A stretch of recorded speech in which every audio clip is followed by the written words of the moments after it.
What's up, everybody? Welcome to Kind of Funny Games Daily for Wednesday, May 23rd, 2018. Kevin was coming down real slow, so I started into the what a little too early, maybe. I don't know what's happening. Kevin, what do you got to say? I think you nailed it. Did I nail it? Yeah. Okay. So is that mic up all the time now? The new? Oh, I have no idea. Okay. Cool, Greg. Can you hear me? Yeah. Oh, yeah. I guess it's up all the time. Okay. That's pretty cool. Yeah, as long as it doesn't pick up other stuff. Do you No, have to figure out no, time? it's We got a good new mic about in the that. office we put over there. Yeah. You might have seen other stuff. You'll definitely see an party emoji in first, but I'll talk about that later. I'm one of your hosts, Greg Miller, alongside Tim Gettys. Let's talk about video games, Greg. I'm feeling good today. There's a lot. It's a jam-packed Jam-packed day? Lots of stuff going on. You just got a new haircut. I did. Just fresh off the press. Like this close. is the yeah, I don't know. You were going to say fresh got off the boat, right? But that was like, no, that doesn't work. fresh off the press. Fresh off the press isn't a thing. Yeah, it is. No. It is for newspapers. Yeah, no, I know what a newspaper is. Yeah, but I'm just saying. This is news. It's news that I got my haircut. I don't know. This is a That's- stretch. You know what yeah, I mean? you But definitely we got there, ladies and gentlemen. I feel good about Today's it. your Friday, right? Today is my Friday. Yeah? Going Where to you New going? Orleans for New Orleans. Start saying it like Kern's, bachelor party. Are you doing a Cajun encounter? The fuck is that? Cajun encounter. They'll take you through the swamp in a boat, and you can see No, we're alligators. not doing the swamp tour. Okay. Yeah, a lot of the guys are like, nah. You just I gonna don't drink? waste our time. Might get some beads. Might throw the beads. I bet for sure James Burke is going to get some beats. James He's Burke's going to have a gonna be few covered drinks, in and he'll be covered in beats. If you didn't know, ladies and gentlemen, this is Kind of Funny Games Daily. Each and every weekday on a variety of platforms, we run you through the nerdy video game news you need to know about. If you like that, please be part of the show. Write into kindoffunny.com/KFGD with your questions, comments, bad PSN names, and everything else under the video game sun. Then watch us record it live. Twitch.tv/kindoffunnygames. If you're watching us record it live, you have a special job. Go to kindoffunny.com/you're wrong and tell us what we screw up as we screw it up so we can set the record straight for everybody watching later on youtube.com/kindoffunnygames or listening later on podcast services around the globe, including Spotify, iHeartRadio, and more. Housekeeping for you. E3 2018 is almost here. Remember, for each and every press conference, not that stupid PC one, we'll be doing pre-shows, post-shows, and live reactions as we go, so we'll be hanging out and doing that. Greg. Yeah. Does that include the Square Enix press conference? Oh, you bet your ass it includes the Square Enix press conference. We're not going to miss that. We got to see what's happening with your Kingdom Hearts 3s. Hell yeah. What do they got? Final Fantasy 7 Remake, Final Fantasy 16, Yeah. Final Fantasy 14, A Realm Reborn again. Well, you'll see a trailer for something there too. What you figure it'll be if you're for sure going to get Kingdom Hearts. Mm-hmm. For sure going to get Tomb Raider. Mm-hmm. We assume there's another Just Cause thanks to Walmart. Mm-hmm. Avengers. Yeah, you'll get a trailer for Avengers, right? It's after. No, it's not. Sony's is after Square. Yeah. Yeah. We'll see. We're excited for all But the E3 press Microsoft conferences. is before. It Square. is. What are you doing, Rocksteady? I think you're going to be there. Let me know. Pre-shows, post-shows. The post-shows will be Gamescast. They will go up, of course, as always, on youtube.com/kindoffunnygames as our reactions will go up there. Our post-shows will go up there, and you get the audio version of the post-show, too, by subscribing to your normal podcast feeds. Remember that this Friday, we're doing a prom stream for Kind of Funny Prom. Driving that home, going to play some Monster Prom, make some announcements. It'll be on twitch.tv/kindoffunnygames all afternoon Friday. And then today, we're brought to you by Brooklyn and MeUndies, but I'll tell you about that later. For now, let's begin the show with what is and forever will be the Roper Report. Time for some news. 6 items on the Roper Report. A baker's dozen. Thank you, Cool Greg. Number 1, the Vita lives? No. No, it doesn't. It doesn't live at all. I'm going to read Brendan Sinclair's article from gamesindustry.biz. I'm reading the entire article because he did such a good job of putting so much context and stuff in here. Meaning that great you job, need to go there and Brendan. click on that link. Just to give him the view. him the click. I feel bad when I try to paraphrase or give little parts of it and encourage you to write, but he nailed it. So I nailed got to it. read the whole thing. Brendan writes, the Vita may be dead, but Sony thinks the portable gaming market has life left in it. Why. Huh? I wonder why. Well, I'm about to tell you. I think, they're just reading the tea leaves. Like, nobody can, really understand why, like, portable game. According to a Bloomberg report, Sony Interactive Entertainment CEO John Kodera said in a roundtable interview in Tokyo today that the company is considering a number of paths forward in the field. Quote, in my opinion, rather than separating portable gaming from consoles, it's necessary to continue thinking of it, parentheses portable gaming, as one method to deliver more gaming experiences and exploring what other customers want from portable. We want to think about many options. That suggests an about-face from the position of Kodera's predecessor, Andrew House. Last September, House dismissed suggestions that the success of the Nintendo Switch had changed the company's thinking on the portable market, saying, quote, we have not seen handheld gaming outside of Japan as being a huge market opportunity. Sony's portable strategy of late has largely revolved around smartphones. Last year, the company introduced PlayLink, a line of PlayStation 4 games, and let players interact with them using their phones. And its ForwardWorks division has been creating mobile games since its inception 2 years ago.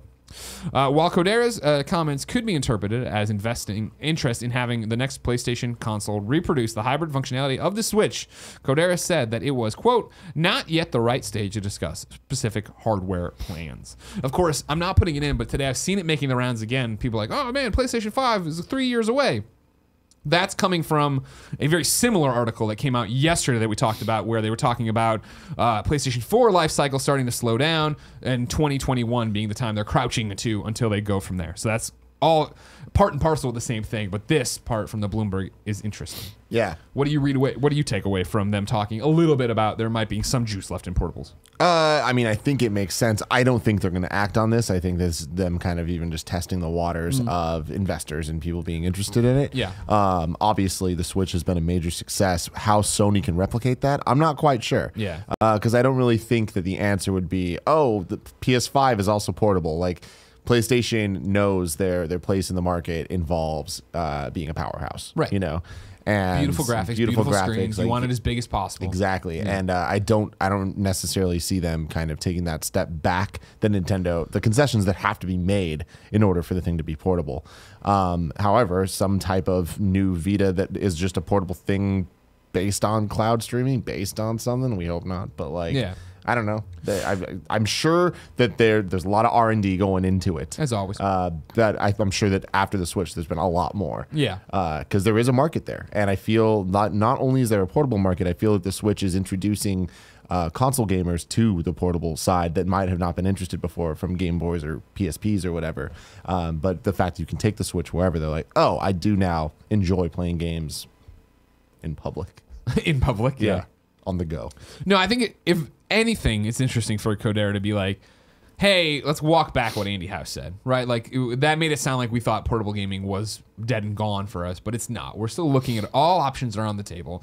And I think, again, for a shout out to Brendan, bringing in and talking about with smartphones really seems to be what they've been driving at lately is a great point. I saw so many people jumping to the conclusion that this meant maybe there's still life for Vita, maybe it was life for another PSP type device. Sure, that's possible, but I do think honestly, smartphones is probably more of what they're looking at and how they can do that. Yeah, this is one of the things I highly doubt we're going to see another PlayStation portable system, whatever it's called, in the next 5 years.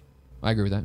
Who knows what happens after that, right. But I think that with where technology's at, I think PlayStation 5 and PSVR 2 is more likely. PSVR 2, that's an interesting one of like what that actually looks like anymore with we talked about it yesterday, right? The PlayStation VR or the VR marketplace in general, but from Sony's own mouth saying it's underperforming. It's not where they thought it would be, right? However, today an embargo just lifted for a whole bunch of PlayStation VR games out of Judges Week, so they're still making a push for that, and I'm glad to see that.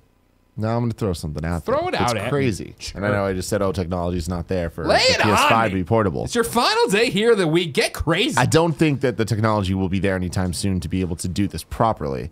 But what if, Greg? What if I'm listening. They managed to get PSVR 2, whatever it's called, to a much more portable form? No wires. Then becomes the portable system. No, impossible. No. I mean, what you going to be putting that VR headset on your head on a plane? Mm-hmm. No way. No. At some point in the future, that will be the case. When that happens, for PlayStation I don't know. or for in general? In general, because you already have Gear VR that you can do that with, right? Or the ones where you put your phone in it. And but I'm saying I think that there will come a point where that becomes a little bit more normalized. I mean, not everyone had smartphones until they did. I don't know though. I mean, I know that we're still talking about the baby steps of VR, but I feel we're so far off for where somebody feels comfortable wearing that in public and just chilling, you know what I mean? Like I always tell this story of our friend from the industry where I was coming back from South by Southwest. I went to the bathroom, came back to sit down next to him, and he was wearing one of the headsets. I'm like, dude, you gotta take that off. Yeah, you can't just be chilling here. Not to mention, you're in an airport, people can steal your stuff. That's a big problem. Yeah, Darshell apparently keeps getting her Switch stolen. I read about it on the internet. I don't even know how that happens. How you let any of your babies out of your sight like that? But I digress. I lost mine in an Uber once. You found it, though. I got it back. Yeah. Now, speaking of the Switch, portable and all that jazz, number 2 is straight out of Japan. Joe Skrebels at IGN, yes, that's a made-up name, says there's a dockless Switch coming. Nintendo Japan has announced a new, cheaper Switch bundle that only includes the base unit, 2 Joy-Cons, and wrist straps. Detailed on the Nintendo Japan website, the handheld-focused bundle comes in at 5,000 yen, which is about $45 US. Cheaper, $45 cheaper. Thank you. I got caught up right You're there. There's no way it's 45. Right? It's 45 cheaper. There you go. $45 cheaper than the original Switch bundle. Missing from the original bundle are the dock, Joy-Con grip, HDMI cable, and power/charging cable.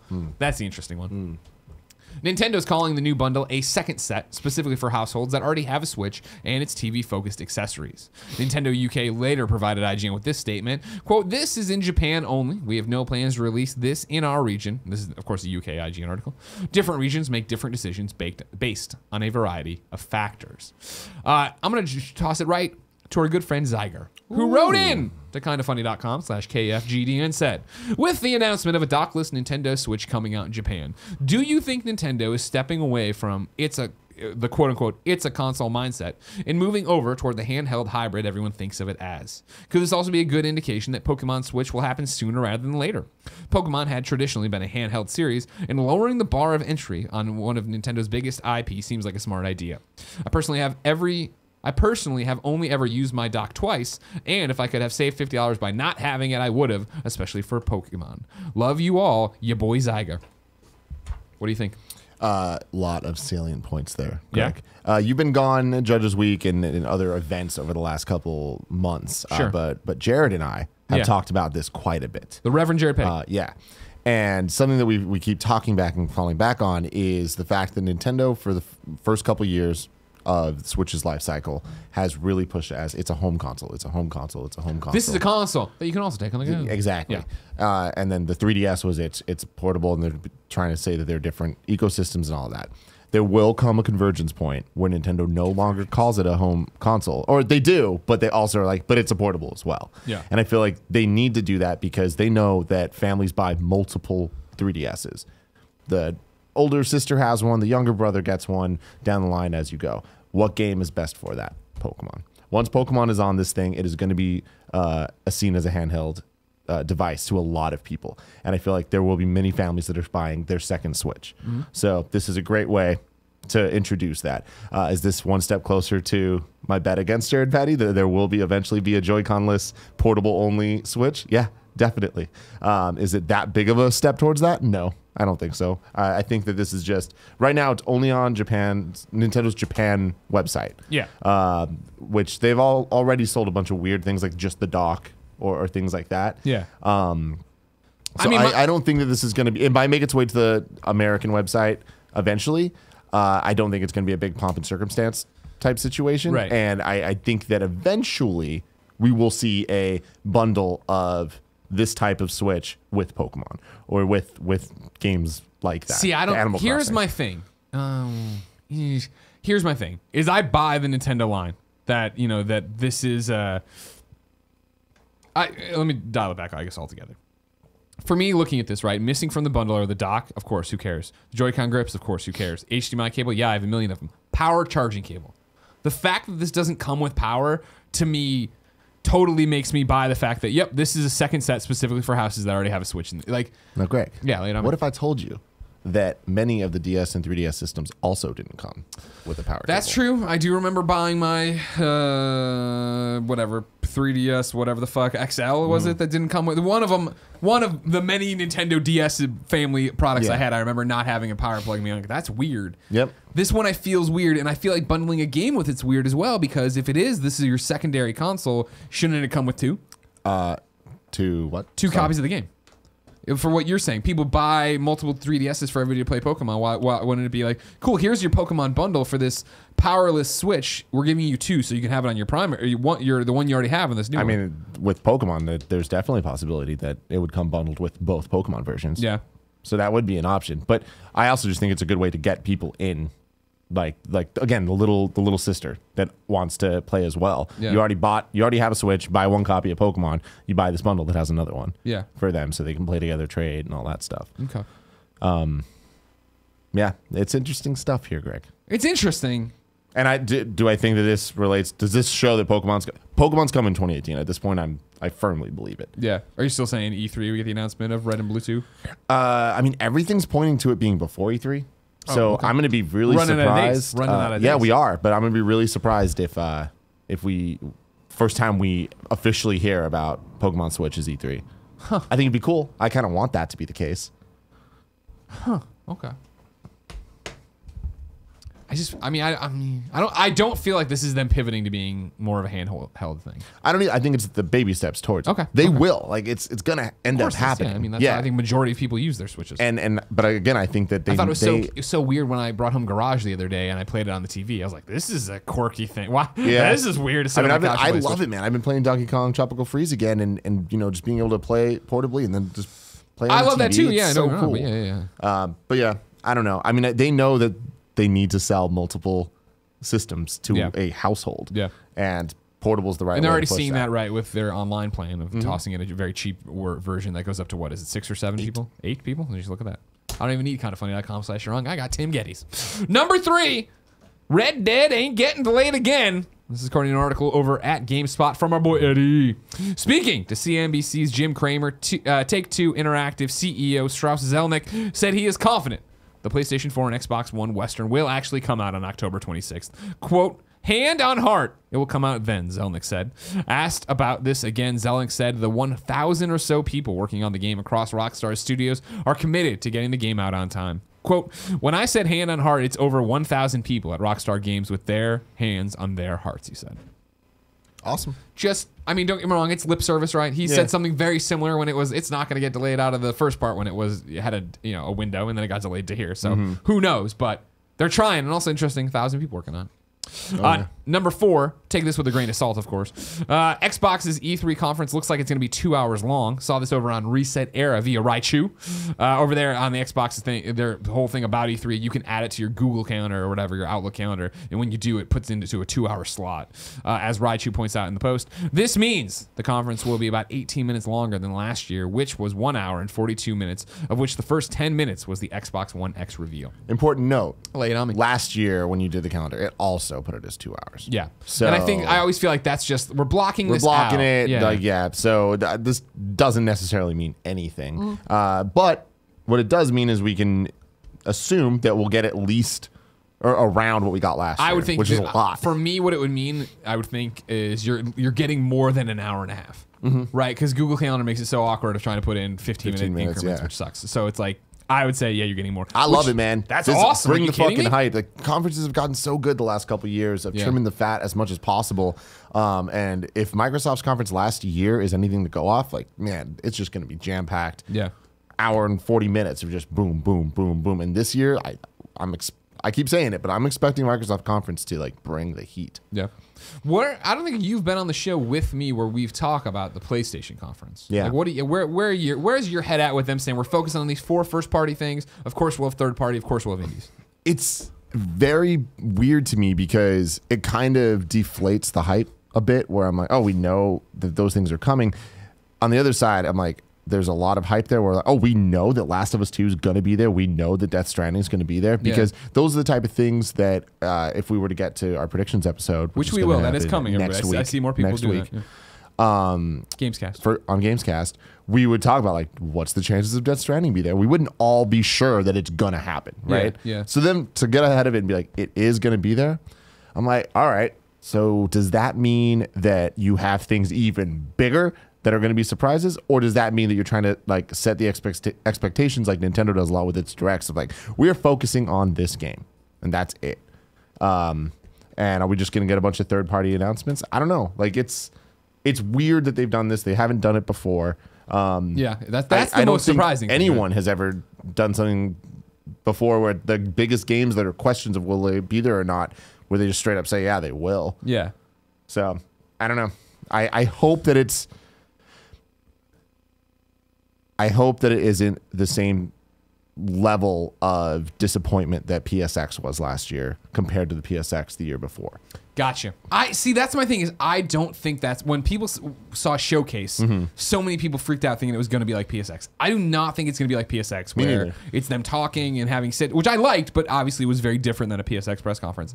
I think it's going to be here for deep dives on these first party games we want you to know about. We want this thing. Here's this exciting thing from our partner over Capcom or whoever. Here's this indie thing we're doing. I think it's going to flow and feel like an E3 press conference. Yeah, me too. And I hope, but I mean, even then, even if it does, I still hope that it doesn't feel neutered. Yeah. Compared to Sony's last couple of years. But with all this news, everything's adding up that we're heading towards the end of the PS4. Yeah. Right? Yeah. So how many new games can they announce? I feel like this type of announcement is them getting ahead of it and being like, yo, PlayStation 4 has some fucking heat coming soon. It's got some bangers. And for the next year. So we're going to focus on that. Like these are the games that are going to end your PlayStation 4's life. Right? We got Spider-Man. We got Ghost of Tsushima. Tsushima. That's food. Whatever. Yeah, and Last of Us and Death Stranding. It's like, that's a lot. Of King. Oh, actually, no, BoofKing writes in to kindafunny.com/KFGD and says, hey, Greg and Tim. Long time, first time. With recent news of Sony sunsetting the PlayStation 4, I can't help but think, could Death Stranding be a PlayStation 5 launch title?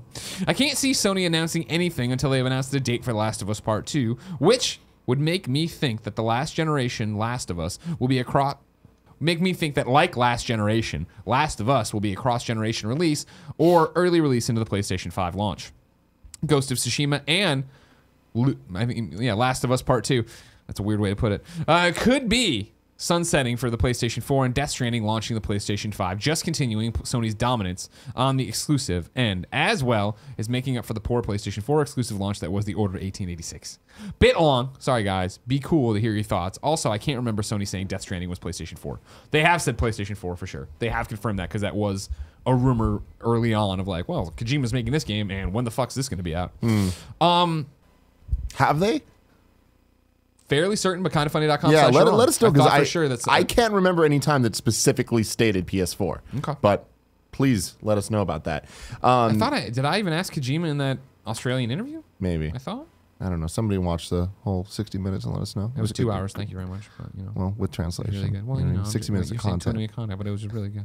I think that The Last of Us, it would be an interesting thing. I think it will be like last gen, where the game comes out on one generation and then there's a remaster or whatever on the next. Although I don't know what PS5 is going to be. Like, are they going to have some type of Game Pass situation? Are they going to have some type of backwards compatibility if they're smart, out the gate? So? And I where we're at, I think it's safe to assume that they will. Yeah. Have the backwards compatibility. Now, of course, I for sure was like, PlayStation 4 will run PSN games from the PlayStation 3. Yep. Are you kidding me? But I just think we're in a different place now.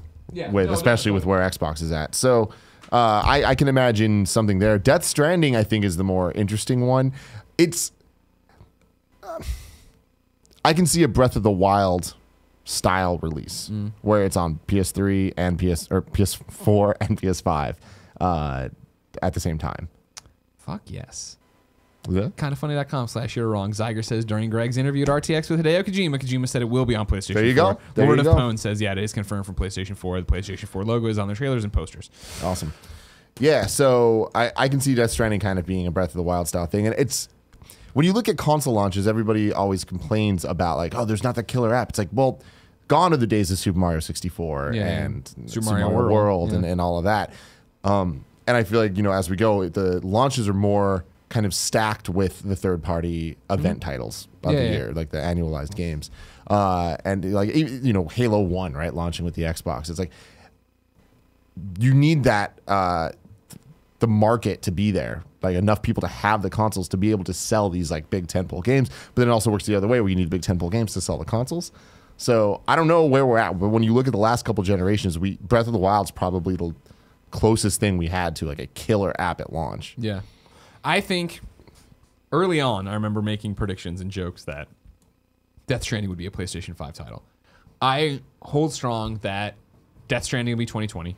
And I think the fact that they're talking about this March 2021 business for really crouching down and getting, I think March 2021 is when they do their event, or that part of spring 2021 is when they do their event for PlayStation 5 and then release it probably in the fall, which I think is far out. But this is just based now on what they're saying, but also in the way it seems like the exclusives are going to fall. Yeah. I think what we've seen so far and what we know are all PlayStation 4 exclusives. And I think, yes, if there isn't a backwards compatibility, if there isn't some weird thing, there will be Last of Us Part 2 remastered, Death Stranding remastered or some kind of thing. I don't think it'll be day and date. I don't think it'll be exactly a Breath of the Wild situation. I think it'll be that you get in there. But I also think the fact that we know this window of exclusives, so we know Naughty Dog, we know Sucker Punch, we know Kojima through this deal. When you talk about other first parties that we have put out their games, your Guerrillas and stuff, makes me start really wondering, or not even wondering, I think that that's where they're working. I think when you're talking, you want to talk about a PlayStation 5 launch lineup, Horizon 2. Yeah. We've been working on Horizon 1 Dawn, and here it is for you to see. And they come out and show, I mean, like that alone, right? If you launched with that, I think everybody would be like, what the fuck? Yes, I'm all in. That'd be killer. The one thing that makes me kind of lean towards Death Stranding being day and date on both is more so than any person in team I've ever seen. Kojima killed it with cross-generation with Metal Gear Solid 5.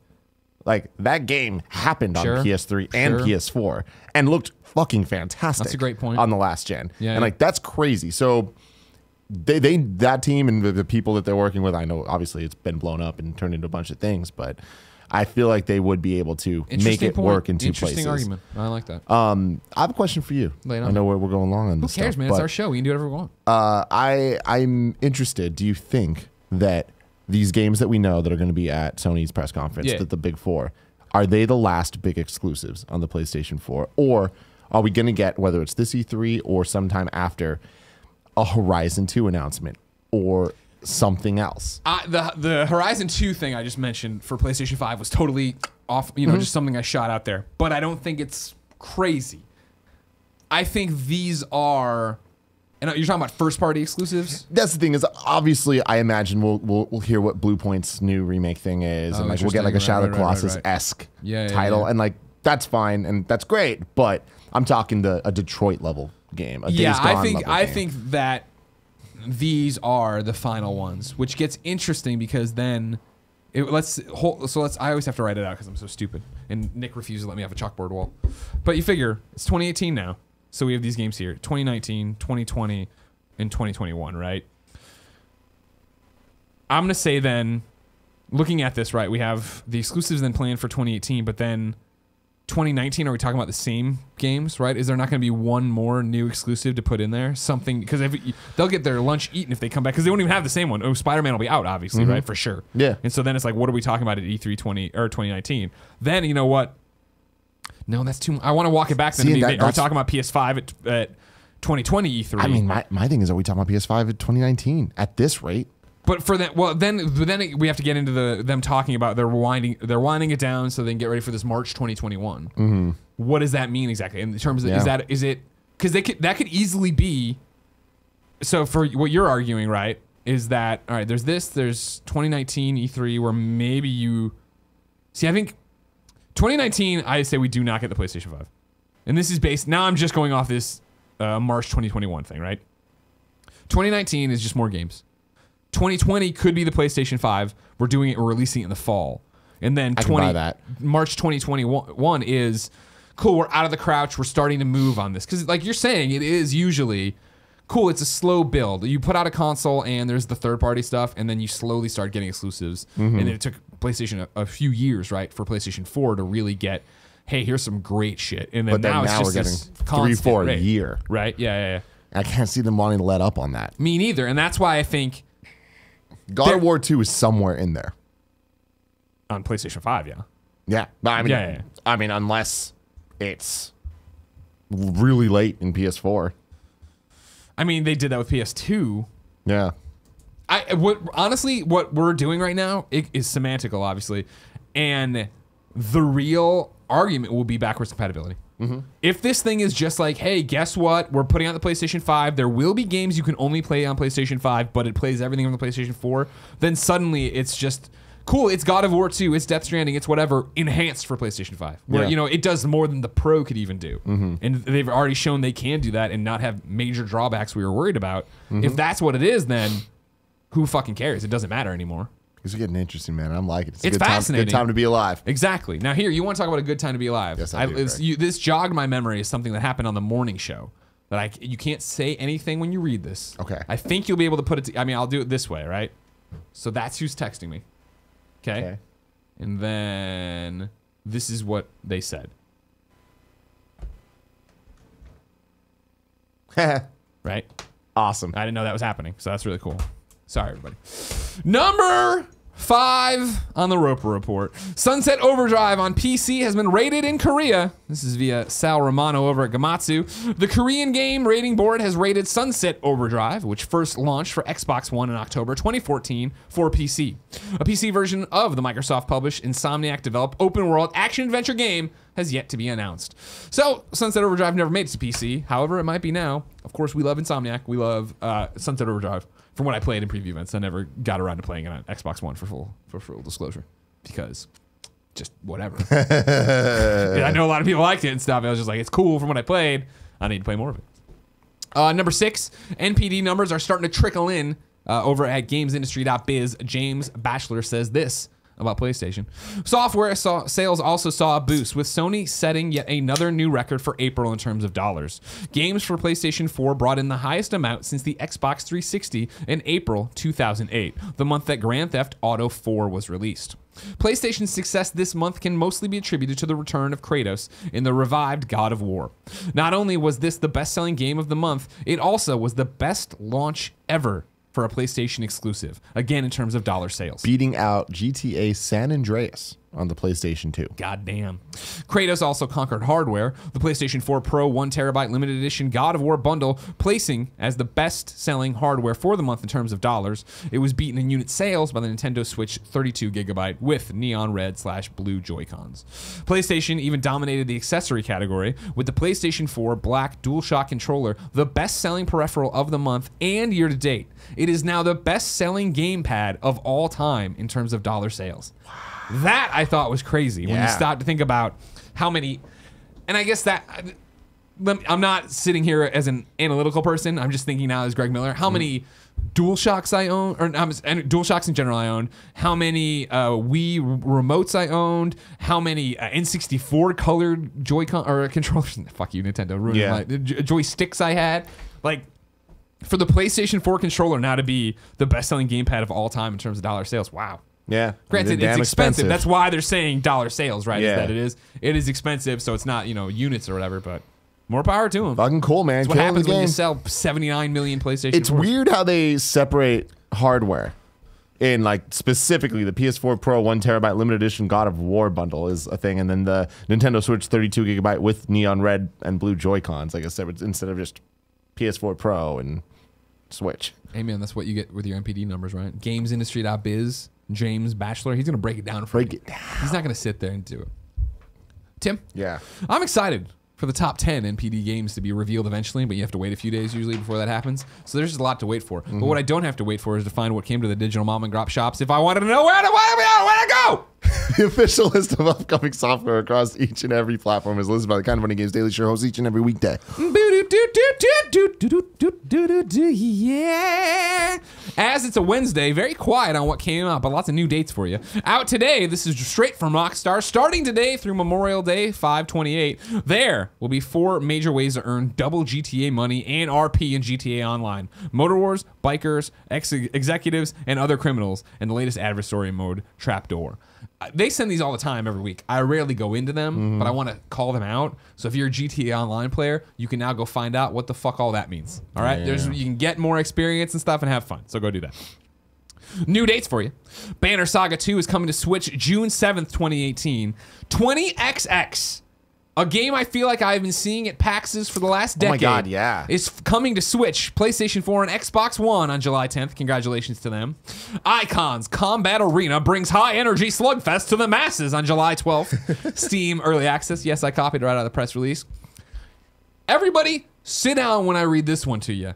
Because you think out of all the games you can't make in 2018, Damn. here you go. Leisure Suit Larry, Wet Dreams Don't Dry is developed by the German studio Crazy Bunch from Hamburg and will be released in fall 2018 on PC and Mac. Wet Dreams. Jesus Christ. Wait for the op-eds on that. And then, very exciting, titillating information here. Friday the 13th, the game's single-player challenge update releases for all players at no additional charge on May 24th, 2018. New content and features include Counselor Victoria Sterling, Jason Part 7 rebalance, new skins for Roy, upgraded Jason grab, Jason weapon selection, PC key binding, AI improvements, and more, including that new engine we've all been waiting for. So congratulations there. I will be working my hardest to get Joey Noel on the prom stream to stop playing Monster Prom and let me play Friday the 13th. Because they're kind of the same. Proms, we can do the prom first, then the after parties at Crystal Lake. You know what I mean? Dude. People think they're going to go get fucked, Gotta but get they're down going to on get Friday. fucked by Jason. Deals of the day for you. There's an extended play sale on PSN. You can get 50 to 60% off select PSN titles. It ends on May 29th. And then over on Xbox One, ID at Xbox Game Fest is kicked off. This is a bunch of Summer of Arcade titles and spiritual successors that have been discounted 20 to 80%. Games include Bastion, Limbo, Braid, and more. The classics. Some great stuff in there. For sure, get in there if you like cool indie games. Now, Tim, Yes. it's time for Reader Mail. Hell yeah. But first, I'm going to tell you it's brought to you by two sponsors. First, Brooklinen. I don't know how many times I got to say this, Tim. Brooklinen's awesome. You sleep on them every night now. Porty sleeps on them every night. Jen sleeps on them every night. You go to Brooklinen, you get great sheets, you get them cheap. You go there, you click around, you see the different color profiles, you can mix and match to any decor. And here's the best part, they're cheap. Not in quality, in the dollar amount. Yes, I love the quality. I like how firm they are. Because sheets sometimes, I'm a little picky about them. Sure. These are perfect. You? Oh, and who would've thought? I know, who would have thought? Yeah. The pillowcases, though? Yeah, I'm serious. I love my Brooklinen stuff. I like them a lot. And here's what I was saying yesterday. I'll continue to say it. Guess what? You out there listening or watching right now, you need new sheets. You don't think you do. You don't think you do, but you do. You do. Because how many sheet sets you got? 1, 2? You want a rotation, and you need to throw one of them away. You keep them way too long. I did this myself for a long time, but now Brooklinen can save the day. Get $20 off and free shipping when you use promo code GAMES at brooklinen.com. Brooklinen is so confident that they offer a risk-free 60-night satisfaction guarantee and a lifetime warranty on all their sheets and comforters. The only way to get $20 off and free shipping is to use promo code GAMES at brooklinen.com. That's BROOKLINEN.com. Promo code GAMES. Brooklinen. These are the best sheets ever. Best sheets ever. Next up, MeUndies. I don't know how many times I got to do this in the show either. I know, and I thought today of which ones I was wearing when I put them on, so I'd be ready today. What I'm wearing? Oh, you're wearing the tiger stripe ones. I like those a lot. I'm wearing polka dots. Yeah, there they are. You see? I wear MeUndies each and every day. I like those too. Why? They're super soft. They're super comfortable. They get shipped right to you. You don't have to worry. Guess what I hate doing? Going to the store. Guess what MeUndies says? You don't have to go to the store. don't gotta go to the We'll store. ship them to you in a fun little bag. Yeah. And you'll be like, great, there it is, underwear. And they're expanding their options now. Now they got socks. Now they got the MeUndies with the hole. Oh yeah, they got the flap now. If you want, They got the flap if you want the flap. Yeah. I live in a post flap world. I do Greg. too. You And know this very I'm well. happy about that. And I don't think this covers any of that stuff. Okay, I don't think it covers socks. To be clear. Just go to the website. Go check it out. Oh, yeah, go to MeUndies.com. You can just saying, get I like 20% off your first pair of MeUndies, free shipping, and 100% satisfaction guarantee. Go to MeUndies.com/GamesDaily. That's MeUndies.com/GamesDaily. Put your parts in a thing. They don't have a tagline. MeUndies. A better way to undie. A better way to have your parts held together and doing your thing there. Let's see what we got going on here now. I don't want to do that one. I already talked about Friday the 13th. Hopefully, like I said, Joey Noel will give up this dream of Monster Prom, and we can just kill people on Friday, but we will see. Here, I'm going to go to Mr. Bump. Mr. Bump. Mr. Bump writes into kindafunny.com/KFGD and says, Kia Ora again, kinda funny. With all the hype around Smash going into E3, I've been on the forums and message boards to get psyched. However, I've found a common theme across the boards. It seems that no one wants the game to be like Smash 4. I, for one, loved that game, and think it's the best, most accessible game in the series. Is this a common thought, or is the internet just circle-jerking through their rose-tinted glasses at Melee? I know I loved that game back in the day, but I feel the series has moved on to bigger and better things. Cheers for you and your thoughts. Keep making sweet, gentle love to that chicken, Mr. Bump. You're a wise man, Mr. Bump. I feel like Smash a 4 lot is the of Wii U what one? you said. Yes. Okay. I think you're right. There is a lot of rose-tinted nostalgia glasses, circle jerking going on when it comes to people's thoughts on the game. The thing is, I feel overall, Brawl is the one that gets a lot of the hate for the tripping and for the much slower gameplay compared to Melee. Everybody loves Melee. That will never change. Melee will never be matched again. Melee was GameCube. Yes. Okay. Melee is like the Star Wars original trilogy. There could be good Star Wars movies that come out. They'll never be that. Gotcha. They can't be that. They can be really good, be really okay, but they could be really good. And I think that Smash 4 is an example of that. Smash 4, I'd say, is very similar to Force Awakens in this analogy, where it's like, it is good. It's really good. It kind of just takes a lot of the same things we know, but it does a really good job putting it all together in one package. 4 was faster than Brawl, not quite as fast as Melee. I think that this next Smash that we're going to get, I would assume it's going to be a little closer to Melee than 4 was, but still not exactly Melee, and I think that's a good thing. The Smash community a lot of them moved from Melee to Smash 4. A lot of them did both. A lot of them stayed at Melee. But Smash 4 was the first time in forever, since 2001, that the Smash community was divided and was like, we're going to move on and we're going to adopt this. And there's a huge Smash 4 competitive scene. So I think that Sakurai's watching this, and obviously Nintendo and all them want Smash to be a big esport. So they got to pay attention to that shit. For you, I need your input here, because again, I know I like Smash. Obviously, I play it when we were out there. I'm very excited for this new Smash. How different is this run up to this Smash going to be in terms of what it has been in the past? Because what the marketing machine, or like Sakurai putting out these an update every day, like how long was he doing that before, and what would that be now if it's actually going to come in September? I could be wrong about some of this. Kindoffunny.com/roll. But Smash 64 came out, right? Everybody loved it. Amazing. 3 years later, they debuted Melee at E3. There's a super epic video if you go on YouTube and type in Melee E3 reveal or whatever, and just people losing their fucking minds. But in that trailer, they showed off a lot of the new characters that were going to be in Melee, and that game ended up coming out months later. Okay. So it was just like, boom, there's not much marketing there. Gotcha.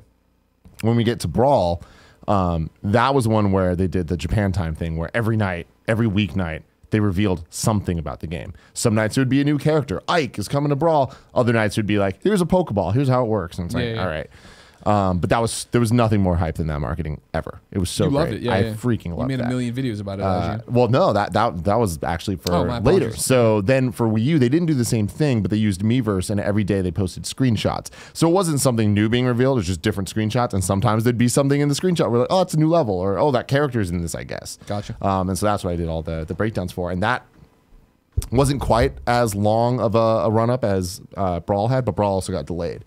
For this, we're going to get this game probably in September. I bet that there won't be that style of thing at all. I think that we're going to learn a lot at E3. Yeah. I think that at E3, we're going to know majority of the characters in the game. I wouldn't be surprised if throughout the Smash Invitational that they're doing, they show off pretty much every character that was in Wii U. I think that 90 to 100% of the characters are going to be brought back. Okay. And we're going to see a couple newcomers, and there will be some surprises that we won't know until the game ships. But I don't think I think E3 is going to be the last big blowout for this game. Okay. And then boom, we're going to get it. And it's going to be awesome. I can't wait. Because that's just what killed, we used at IGN. I was never invited because we weren't friends yet. But you guys played Smash every afternoon, you know what I mean? And I would love to have been a part of that, but I wasn't invited. Mike Pereira was my in the classic Greg Miller fashion, people don't get invitations. You could just walked over and picked up a controller. But then they put it on Wii U, and we just sent it out to die. Nobody wants to play Wii U. You know what I mean? Nobody wants to play Wii U. Oh my God, that was so wrong. It's such a pain in the ass to plug in. We played the shit out of that one. Not here, we don't. No, not here. We're gonna when we get Smash on Switch, we're putting Smash time on the thing. That's going to be on the calendar every day. I'm into that. 5 to 5:30, Smash time. Okay. Yeah, it's more about PlayStation 5. I feel like we've talked that to death already on the show, right? We had a good conversation. All right, let's go to Christian Nava, who wrote into kindoffunny.com/KFGD and says, how challenging is it to preview games? What's good, Tim and Greg? Yesterday, Tim was trepidatious when he gave his early Kingdom Hearts 3 impressions, and that got me thinking. Preview games is not easy, right? Do any of you recall previewing a game thinking it was awesome just to be disappointed later on? What about the opposite? Feeling underwhelmed by the preview of a game that ended up being awesome. Speaking of awesome, thanks for all you do. Remember to cuddle that chicken when you finish making sweet love to it. Regards from Spain, Chris. I didn't think you were that trepidatious yesterday, but it is that this didn't feel right. This felt great. I'm still hyped. I'll see where it goes. Yeah, Kingdom Hearts is such a hard thing to talk about, and I appreciate the people that were nice to me in the comments yesterday. Oh, were people mean to you? Yeah, there were some people that were, but I mean, I understand that because people care a lot about the fandom for Kingdom Hearts is strong, and I said some things yesterday that I admit might have seemed inflammatory. Talking about like Mickey sucks. The story, like nobody. I said nobody plays Kingdom Hearts for the story, and the comments corrected me. A lot of people do. I guess like when Eminem said nobody listens to techno. Yes, but the people do. Yeah. What I should have said is that I don't care for the story in Kingdom Hearts. And whatever. If you're gonna know if you're gonna like this game before it comes out. But to answer the question about previewing games, I hate previewing games. Almost always, with the exception of things that are more arcade style pick up and play, where it is just kind of a cool. I've got this, and this is how it's going to be for. A perfect example is when Tony Hawk's Pro Skater 5 was announced, and we all know how that turned out. Yeah. But I was so excited to get my hands on it because I wanted to see how it played. Yeah. Got to do a preview, and I'm like, cool. Now I know that I'm not going to like this, but I knew. Yeah. Smash Brothers is another perfect example. I can't wait to play Smash 5, whatever it's called, at E3, because everything I just talked about how fast it feels or whatever, my questions will be answered there. You know, and you need to get your hands on the game to understand that. Just watching a video or reading doesn't give you the same sensation. But I don't really like doing the whole, hey, play 2 hours of this game. Like, all right. Putting a note on my thing there. Book Smash Brothers appointment for E3. Oh, yeah. Yeah, I gotta do that. Yeah, let's I've been worried about live show stuff and like appointment demos and stuff, and there's no whatever. Yeah, they wanted me to be a part of the tournament, and I can't do it. Why not? Because we're flying. Oh, it's on Tuesday. Yeah, just go early. I can handle Nintendo. No, I'm kidding. That's not how you want to do it. Yeah, I mean, you're right. It happens. It's rare, I think, that you get not duped, but like knocked off course and don't know if something's going to be good or bad. I mean, the examples that spring to mind of a game that I thought was awesome and then wasn't, Mass Effect Andromeda. Went to EA, played the first main section or something on a PC that was running great and didn't have bugs and it had great shaders and all this. And I was like, oh my God, it is Mass Effect. This is going to be great. And you get the game and it's not that at all. And it just doesn't live up to it. The opposite way of a game that I'll never forget this, leaving. We left the demo room at IGN with a young Anthony Gallegos. Huh? Arkham Asylum. Yep, Anthony Gallegos. And Anthony, who I barely knew, he's working for GameSpot, I think, turned to me and he was just like, that was cool. And I was like, was it? Like, they came in, rock steady. Okay, I've never heard of you guys, but that's no big deal. Showed us, and I'm a DC fanboy number one, of course. So I see this thing, and I'm like, I've been burned so many times, I refuse to get excited for a DC game. And they show me this disjointed demo that goes from, cool, it's just like button mash this thing, and you beat the shit out of like 30 guys. All right, that's cool. Like, is it deeper than just that? To then, all right, now swing around the gargoyles and don't hit anybody, don't touch. And I was like, what the fuck is going on? Like, you weren't sure how it was gonna turn out, and then of course, got that game, brought it home. I was like, oh, fuck, this is amazing when I reviewed it. So it happens. I think most of the time, though, you play it and you get a pretty good sense of what it is and how it's going to pan out, right? Like State of Decay, right? I was talking about that yesterday on this show. But when I went and played State of Decay 2 at GDC and then played it here, I was like, yep, it's more State of Decay. Cool. Yeah. That's, I guess Amplitude is another example of a game that I was super excited to get my hands on because I was like, oh, you did it right. Because there was other music games in the past. Like I loved Guitar Hero, and then playing Rock Band, I was like, ooh, I don't like how this feels on the guitar compared to Guitar Hero. Gotcha. Time to squad up. This is where one of you writes into kindoffunny.com/KFGD. Give me your name, username, and platform of choice. I read it here. The best friends come and find you, and everybody has a good time. We're going to squad up with Mike Samson today on the Xbox One. His Xbox username is xmsamsonx. I'm looking for more friends to play Sea of Thieves with. The majority of players I come across either do not have a microphone or are complete jerks that intentionally ruin the session. Looking for more mature cooperative players that will communicate amongst each other. If you're playing Sea of Thieves and you want somebody cool to play with, hit up xmsamsonx. That's all one word. They'll do it. Tim, I see you're doing the right thing. Getting ready for kindoffunny.com/you're wrong. Before you do that, we have a new segment. Ooh. It's called Let's Make an Instagram Video for Josh. Josh writes into kindafunny.com/KFGD and says, new to your podcast and loving it. Off-topic question. Any chance you could turn the camera around so we could see what it is you guys are looking at? Not sure if that's been done before. If you already did it, what podcast number? Thanks for all you do and keep up the great work, Josh. Josh, I'm sure we've done tours and stuff before, but I don't think on Games Daily we've ever done it. So I'm going to make this video and put it up on Instagram.com/kindafunnyvids. I'm going to give Kinda Funny Vids this video, all right? So here we go, all right? You ready? Mm-hmm. All right, Tim. Yes. We're recording Kinda Funny Games Daily right now. Yes, we are. You can see the clock right there, meaning that's where I'm actually showing. We see that's it. And then over here, we have a new segment called Let's Make an Instagram Video for Josh, because Josh wants to see what we're seeing. Because Josh usually sees this farther out and better camera. Yeah. Well, us and then the wall, right? So he doesn't know that when you spin it around like that, that's what it looks like. We got all these empty chairs there that Nick hates. Show him the mic. We got a new microphone there that we were really stoked about. That it'll make an appearance in party mode on June 1st. Got TV there, other stuff here, garbage there, a whiteboard. But yeah, I see that. Cool, Greg, wave your hand. See, that's how far people are over there. That's why I'm always like, I can't see Kevin. We have the cameras there and the clock there, that stuff. That's scaffolding. All right. Thank you, Josh. All right.